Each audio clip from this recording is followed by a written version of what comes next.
English మాట్లాడడానికి భయపడుతున్నారా? అయితే మీకోసమే ఈ స్పోకెన్ ఇంగ్లీష్ క్లాసెస్. వెంటనే కాల్ చేసి జాయిన్ అవ్వండి.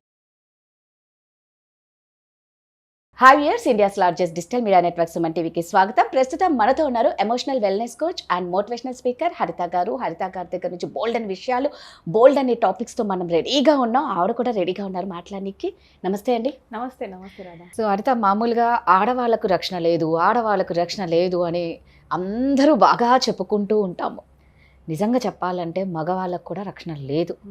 నిజంగా ఆడపిల్లలను కన్న తల్లిదండ్రులు ఎంత భయపడుతున్నారో మగపిల్లల్ని కన్న తల్లిదండ్రులు కూడా అంతే భయపడుతున్నారు. ఎందుకంటే కొడుకు ఎవరినన్నా లవ్ మ్యారేజ్ చేసుకున్నారు అంటే అవతల మాత్రం అతి క్రూరంగా చంపేస్తున్నారు. అసలు అది ఎంత భయంకరంగా ఉందంటే ఏదర్ ఆ అమ్మాయి తరపున తల్లిదండ్రులన్నా చంపేస్తారు, లేదంటే పెళ్ళైన తర్వాత భార్య అన్నా వీళ్ళు బాగున్నారు అందరు సపోర్ట్ చేశారంటే ఇటు భార్య లేపేస్తుంది. నిజంగా చెప్పాలంటే మగపిల్లలకు రక్షణ లేదు.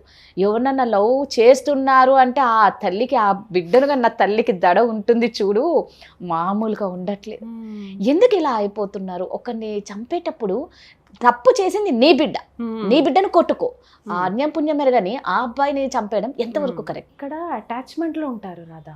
నంబర్ 1 ఈజ్ అటాచ్మెంట్ అని చెప్తాను. ఎమోషన్లో we go through lots of weakness. మన పిల్లలు కదా, మన పిల్లల్ని చంపేంత దూరం వెళ్ళాం మనం. ఎందుకంటే ఆ లవ్ బాండేజ్ ఉంటుంది కదా, వాళ్ళే మన లోకం అనుకుంటూ పెంచుతారు కదా. ఆ బాండేజ్ ఉండటం వల్ల వీళ్ళని నా నుంచి దూరం చేస్తున్న వాడు ఎవడు అన్నవాడి మీద కసి పెంచుకుంటారు. కానీ ఇప్పుడు నువ్వు ఎంత ఆలోచించావో ఆ బిడ్డ తల్లిదండ్రులు కూడా అలాగే ఉంటారు కదా. ఆ కాన్షియస్నెస్ ఉంటే చంపరు కదా. ఇప్పుడు అమృత ప్రేణ విషయంలో అలాగే, మొన్న రీసెంట్ గా ఒక అబ్బాయి అలా ఎన్ని మనకు తెలిసే ఎన్ని ఉంటే తెలియక ఎన్ని బోలెడన్ ఉంటాయి. సినిమాలు కూడా తీశారు. ఇంకా నార్త్ ఇండియాలో ఇలా ఫైల్ కూడా రిజిస్టర్ కూడా అవ్వని కేసెస్ చాలా ఉంటాయి రాదా. పరువు హత్యలు ఇవన్నీ చిన్నవి ఏం కాదు. సో ఇక్కడ ఏంటంటే కాస్ట్ సిస్టమ్ గురించి నేను కొంచెం ఇంట్రొడక్షన్ ఇస్తాను. స్టార్టింగ్ లో కాస్ట్ డిఫరెన్స్ అన్నది ఇండియాలో లేదు. మన దగ్గర ఇలా డివిజన్స్ లేవు. ఆరియన్స్ ఎవరైతే మన ఇండియాలో ఇన్వైట్ చేశారో వాళ్ళు మేము హయ్యర్ మీరు లోవర్ అని చూపించడానికి మనకి పెట్టిన ఒక సిస్టమ్ అది. నల్లగా ఉన్నారు, మేము తెల్లగా ఉన్నామని చెప్పి ఆ కొంచెం డార్క్ స్కిన్ వాళ్ళని ఒక డిఫరెన్షియేట్ చేసి వాళ్ళని వాళ్ళు ఎత్తుగా చూపించుకోవడానికి పెట్టిన సిస్టమ్. స్లోగా ఏమైంది, అప్పటికే చిన్న చిన్న పనులు చేసే వాళ్ళని డిఫరెంట్ క్యాస్ట్ల పిలిచే వాళ్ళు అంతే. There is no difference. ఈ పని చేసే వాళ్ళని పలానా పేరుతో, ఈ పని చేసే వాళ్ళని పలానా పేరుతో పిలవటం నుంచి స్టార్ట్ అయింది. అది అంతే. అది పనికి ఇచ్చిన వాల్యూ, పనికి పెట్టిన పేరు తప్ప ఆ మొత్తం పని చేసే వాళ్ళంతా ఒక స్టూపిడ్ పీపుల్, ఈ కేటగిరీ పీపుల్, ఈ చిన్న పీపుల్ అని జడ్జిమెంట్ ఎప్పుడు స్టార్ట్ అయింది చూసావా. మేము upper caste, you are lower caste అని అక్కడి నుంచి స్టార్ట్ అయింది రాధా. ఎందుకంటే this is inbuilt in our DNA. మన డిఎన్ఏ త్రూ క్యారీ చేసేస్తున్నాం అది. That's there in our memories, in our blood also. So ఇది ఎక్కడో అక్కడ కట్ చేయాలి మనమే. ఎలా అంటే కొంచెం కాన్షియస్గా అవ్వాలి మనం. క్యాస్ట్ ద్వారా మనం ఏం సాధిస్తాం? వాళ్ళు హ్యూమన్ బీయింగ్సే, మనము హ్యూమన్ బీయింగ్సే. అలానే నేను ఇప్పుడు ఎంకరేజ్ చేయట్లేదు, అరే వెళ్ళండి లవ్ మ్యారేజ్ చేసుకోండి అని నేను ఏం అనట్లేదు. I don't mean that. But అలా అని ఒక మనిషిని అసలు రాధా నేను వింటే భలే బాధేసింది. వెంటనే ఆపేసాను న్యూస్. నేను చూడలేదు ఫార్వర్డ్కి వెళ్ళి. కనీసం ఏదైనా ఆర్నమెంట్, ఏదైనా ఇది ఆర్నమెంట్ కదా, ఏదైనా ఇన్స్ట్రుమెంట్ యూజ్ చేసినా 1 సెకండ్లోనో 10 సెకండ్లోనో ప్రాణం పోతుంది అనుకుందాం. వర్స్ట్ కేసు, దాన్ని ఎంకరేజ్ చేయట్లేదు. ఆ ప్రాణము పోయే విధానం చెప్తున్నాను. హింస ఎంత రేంజ్కి వెళ్ళిపోయిందంటే గుద్దులు గుద్ది గుద్ది గుద్ది గుద్ది 3 మనుషులు ఒక అబ్బాయిని చంపేంత. అంటే వీళ్ళు ఎంత టైం స్పెండ్ చేస్తే వాళ్ళని చంపాలనేసి అంత టైం వాళ్ళని సరే ఆలోచించారు, చంపేశారు. తర్వాత ఏంటని ఆలోచించలేదా? మనం దొరికిపోతే ఇలా జరుగుతున్నాయి. భయం ఉంది కానీ ఆ ఇన్స్టెంట్ లో రావట్లే వాళ్ళకి. ఆ టైంలో ఈ భయం అనే ఎమోషన్ కంటే ఈ కోపము, కసి, నన్ను చీటింగ్ చేస్తావా, నా సొంత ఇంట్లో మనిషిని నువ్వు ట్రాప్ చేస్తావా అన్నది ఎక్కువైపోయింది. ఇక్కడ మన బ్రెయిన్ ఏం చేస్తే తెలుసా? నేను బ్రెయిన్ లెవెల్ నుంచి మాట్లాడతా. మనం పుట్టినప్పుడు ఎవ్వరు కూడా హిందూ, ముస్లిం, క్రిస్టియన్ అని మనం అనుకుంటూ పుట్టలేదు. పుట్టిన తర్వాత మనం ఏ ఫ్యామిలీలో ఆ సోల్ ఎంటర్ అవ్విద్దో ఆ పర్టికులర్ ఇంట్లో క్యాస్ట్, రిలీజియన్ మనది అవ్విద్ది ఆ జన్మకే. నెక్స్ట్ జన్మలో నువ్వు మళ్ళీ ఎక్కడ పోతావు విడును. ఈ జన్మలో మనం పెరిగేటప్పుడు మన బిలీఫ్ సిస్టమ్స్ ఫామ్ అవుతుంటాయి. Brain physical, soul non physical, ఈ రెండు కలిపి పార్ట్ ప్లే చేస్తాయి. సోల్ వెళ్ళిపోయిందంటే బ్రెయిన్ని తీసుకెళ్ళి తగలెడతారు. అయిపోయింది. సో బ్రెయిన్ కంటే సూపర్ పైన పవర్ ఇంకోటి soul doesn't have any differences.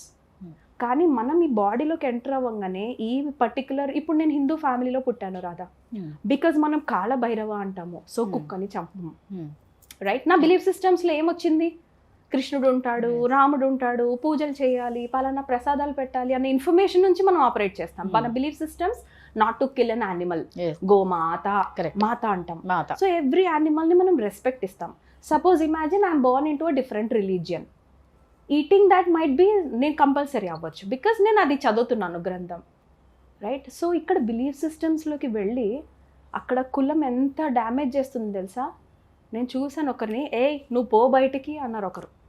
అనగానే ఏంట్రా, అప్పటిదాకా మనం బాగానే ఉన్నాం, మమ్మల్ని రానిచ్చారు, సోఫా మీద కూర్చోబెట్టారు, వాళ్ళ అమ్మ బయటకు వెళ్ళగానే పోరా నువ్వు బయటకి అన్నారు ఒక ఆవిడ. ఏంటి ఇలా బిహేవ్ చేస్తుంది అనగానే, because they belong to a higher caste and they are belong to some lower caste. అమ్మ ఉన్నంతసేపు ఆవిడ హోల్డ్ చేసుకుంది ఆ కోపాన్ని, బయటికి పోరా అంటుంది ఇట్లా చిటికేసి. వాళ్ళలో ఇన్బిల్ట్ అలా ఉంటుంది ఆ డామినేషన్. ఇంకొక ఆవిడ పెద్ద ఆవిడ చెప్పారు, షీఈ్ అ వెరీ ఏమంటారు పొలిటీషియన్ ఆవిడ, అంటే పేరు తీయను, ఆ పాలిటీషియన్ చెప్పారు, ఒక చోట ఇంటికి వెళ్ళారంటే, ఇట్లా క్యాంపెయినింగ్ జరుగుతున్నప్పుడు ఒక్కొక్కరు ఇంటికి వెళ్ళి నీళ్ళు తాగుతారు కదా, అలా ఒక ఇంటికి వెళ్ళారు ఆవిడ. ఆ ఇంట్లో వాళ్ళు ఏం చేశారు, టీ ఇచ్చారు ఫస్ట్. తీస్తే ఆవిడ టీ తాగదు కాబట్టి టీ తాగలేదు, ఆఫర్ ఇచ్చినా తీసుకోలేదు. వెంటనే వాళ్ళు బనానా తెచ్చారంట, బనానా తెచ్చి తిను అన్నారంట. ఈవిడ సడన్ గా ఇదేం కాంబినేషన్ టీ విత్ బనానా అనుకుని బయటకు వచ్చి కెమెరామాన్తో డిస్కస్ చేసినట్ట, banana they offered me banana, I didn't understand ఆ రెండు ఏంటి కాంబినేషన్, ఎప్పుడు చూడలేదు నేను ఇలా అని. But you know what cameraman said, they know that they belong to lower caste, they know that అందుకు తీసుకోలేదు అన్న టీ ఆఫర్ చేస్తే తాగలేదు అంటే మేము ఆఫర్ చేసాం కాబట్టి తాగలేదని వాళ్ళు అనుకుని, బనానా అయితే వీళ్ళు టచ్ చేసింది బయట నుంచి కదా, లోపలిది కదా వీళ్ళు తినేది, కాబట్టి బనానా ఆఫర్ చేస్తారంట. ఈవిడకి బాగా బాధేసేసింది, నో నేను అలా అనుకుని తీసుకోలేదు, నేను టీ నార్మల్గానే తాగను కాబట్టి తీసుకోలేదు అని. బట్ వాళ్ళకి ఎలా తెలిసింది నేను అప్పర్ కాస్ట్ వాళ్ళు లోవర్ కాస్ట్ ఫీలింగ్ నాకు లేదు. వాళ్ళకి ఎందుకు వచ్చిందంటే, వాళ్ళు పుట్టినప్పుడే వాళ్ళల్లో పెద్దవాళ్ళు అలా చెప్తారు, అరే కింద కూర్చొని ఇట్లా చేతులు దండం పెట్టుకొని కూర్చోరా. యా, ఒక ఊర్లో అయితే చెప్పులు కూడా వేసుకొని ఇవ్వరంటారు అదా, they are not allowed to wear chappal. ఎందుకనంటే చెప్పులు లేనివాడు అండర్ కాస్ట్ వాడు, టూ మచ్. ఇంకొక ఊర్లో ఐఏఎస్ ఆఫీసర్, ఆయన ఎంత కష్టపడి ఐఏఎస్ ఆఫీసర్ అయ్యి ఈ అండర్ కాస్ట్ ఆయన వచ్చినా కూడా ఆ ఊర్లో తనకి మనీ ఉన్నాయి, పొజిషన్ ఉంది, పేరుంది, ఇప్పుడు ఐఏఎస్ ఆఫీసర్ అయ్యాడు, ఒక స్థలం కొనుక్కుందామంటే ఛాన్స్ ఇవ్వట్లేదంట తెలుసా, అండర్ కాస్ట్. ఎస్, వాడికి ఇవ్వట్లేదు ఎవరు స్థలం, అతనికి ఉన్నాయి, మనీ ఉన్నాయి, he is able to afford, but he is not allowed to buy. అంత డీప్ రూటెడ్గా ఉంటాయి రాదా మనలో cost system. Very important to know this point. చంపడం కూడా ఈజీగా అంత ఈజీ కాదు, murder is never easy, not easy for them also. వాళ్ళు 1 minute అది అయిపోయిన తర్వాత దే సఫర్డ్.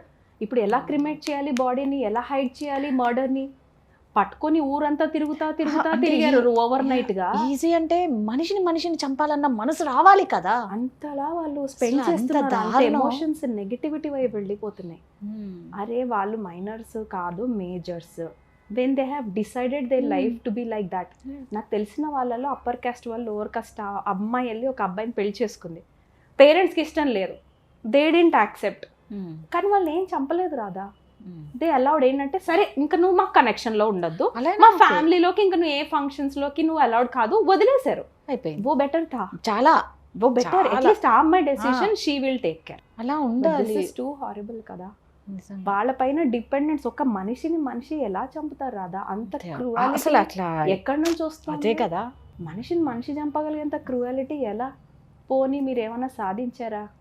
నీ నానమ్మతో సహా పోయి, అసలు ఆవిడ నానమ్మ సినిమాలో చూపించినట్లే తీసుకెళ్లి చూపిస్తేనే గానీ గుడ్ జాబ్ అన్నదంట, మనవాళ్ళని సినిమాలో చూపించినట్లే ఉంది. వీళ్ళ నుంచే వస్తున్నాయి రాదా, అది అంతే. అవును, ఆవిడ నుంచే వచ్చింది. అక్కడ వాళ్ళు దీన్నే జనరేషనల్ ట్రామా అంటాం మన భాషలో.